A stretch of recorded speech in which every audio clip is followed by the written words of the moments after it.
Бүгүн Кыргызстандын футбол боюнча курама командасы Малайзиялык атаандаштарын 1-0 эсебинде утту. Командалар алгач ирет беттешти. Бул Кыргызстандын улуттук командасынан 2019-жылдагы Азиан кубогунда даярданган жолдоштук беттештин алкагында өткөн таймаш эле. Оюн Малакка шаарында Ханг Джибанд стадионунда болду. Беттештин 68-мүнөтүндө улуттук курама команданын жарым коргоочусу Бекжан Сагынбаев бир топту атаандаштын дарбазасына киргизди. Кыргызстан курама командасы FIFA уюмунун азыркы рейтингинде 91-орунда, Малайзия 171-орунда турат. Ал эми бир айдан кийин Кыргызстандын командасы Япониянын футболчулары менен беттешет. Маалымат Плюс Спутник эжи сайты. Бишкектеги ресторандардын биринде кыргыз аялдарды депутатка чалам деп коркуткан кытайлык жаран 5 суткага камалды деп билдирет Бишкек шаардык милициясы. Буга чейин Facebook социалдык тармагында ресторанда отурган кыргыз аялдар менен кытай жаран ортосунда чатак чыгып, чет өлкөлүк жаран жергиликтүү аялдарды жогорку кеңеште депутат таанышы менен коркутканы туурасында тасма жарыяланган. Бул материалдан кийин шаардык милиция Бишкек шаарында жашаган 47 жаштагы кытай жаранын кармаган. Анын айтуусуна караганда, император ресторанында болгон достору үй бүлөсүнүн курчоосунда кайнатасынын туулган күнүн белгилеп жаткан кытай жараны спирт ичимдигин ичкендиктен кызып калып, агасы экөө туулган күнүң менен аттуу ырдык катуурда башташкан. Кошуна столдо отурган кыргыз аялдарга бул жакпай калып, бири эскертүү берген. Мындан улам экөө айтышып кеткен. Кытай жараны депутатка чалам деп айтканын моюндады. Бул жоругу үчүн чет өлкөлүк жарандын эжеси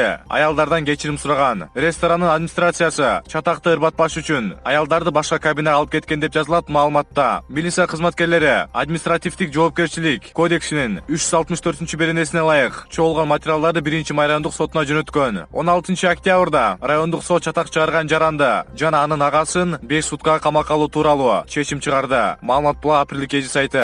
Төө ашууга 20 см кар жаап, борон чапкын күч алууда. Төө ашу менен Боом капчыгайындагы катуу шамал жол кыймылына тоскоолдук кылып жатканын облустук министрдан билдиришти. Жөө көзөмөлүнүн кызматкерлери ашууларда күнү-түнү күзөттө турушат. Милиция аталган жолдор аркылуу башка аймактарга каттаган айдоочуларды этият болуп, кышкы дөңгөлөктөрдү тагып алууга чакырды. Маалымат булан Азар Ньюс кейжи сайты. Урматтуу айдоочулар жана жүргүнчүлөр, Бишкек Ош жолунун 129-километринде мондай борон чапкын болуп, кар болуп жатат.